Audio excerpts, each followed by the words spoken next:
আসসালামু আলাইকুম ওয়া রাহমাতুল্লাহি ওয়া বারাকাতুহু। কাছে এবং দূরে, দেশ এবং দেশের বাইরে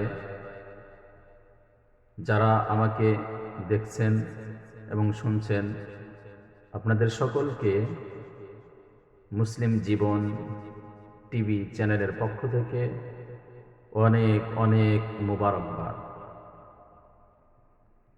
সম্মানিত দর্শক, আপনারা থাম্বনেইলে দেখেছেন যে বিষয়টা, আমি সেই বিষয়ের উপরে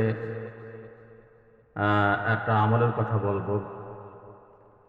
আসলে আমরা যারা কোরআনকে 100% বিশ্বাস করি, তাদেরই এই আয়াত তাদের জন্যই উপকার হবে।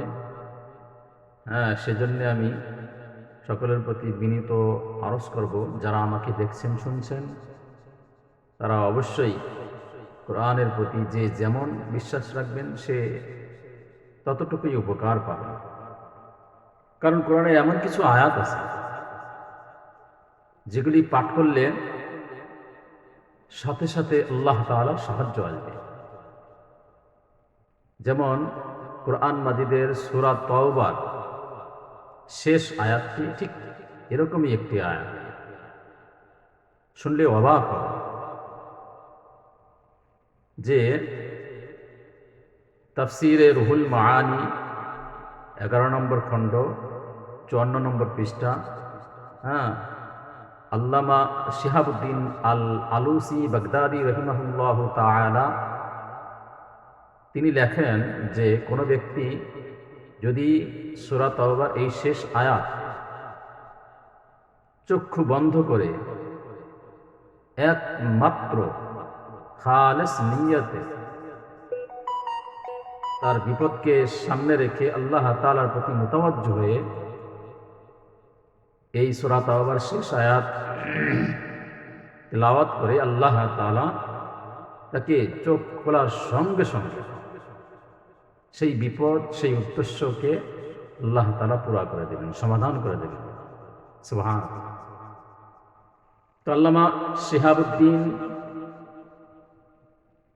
আল আলুসি বাগদাদি রহমতুল্লাহ আলাইহি আরো বলেন যে কোনো ব্যক্তি যদি এই সূরা তাওবার শেষ আয়াত, এটা কোনো ব্যক্তির শরীর যদি ছিঁড়ে যায়, কেটে যায়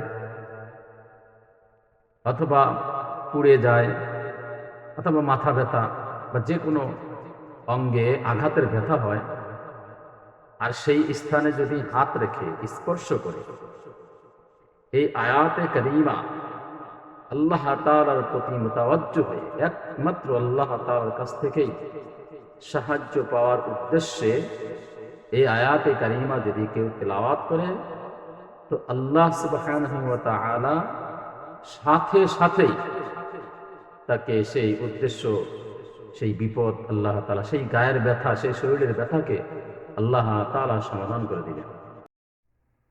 তো সম্মানিত দর্শক শ্রোতা, আমি এখন আপনাদেরকে সেই কাঙ্ক্ষিত সূরা তাওবার শেষ আয়াতটি তিলাওয়াত করে শোনাচ্ছি। আপনারা সকলেই মুখস্থ করবেন ইনশাআল্লাহ। আল্লাহ তাআলা ইরশাদ করেন, ফাইন তাওয়াল্লাউ ফাকুল হাসবিয়াল্লাহ লা ইলাহা ইল্লা হু আলাইহি তাওয়াক্কালতু ওয়া হুয়া রাব্বুল আরশিল আযীম। ব্যথাযুক্ত স্থানে হাত রেখে তিলাওয়াত করবেন, আল্লাহ তাআলা সাথে সাথে সেই ব্যথা থেকে মুক্ত করবেন ইনশাআল্লাহ। আল্লাহ তাআলা আমাদের সকলকে আমল করার তৌফিক দান করুন। ওয়া মা আলাইনা ইল্লাল বালাগ।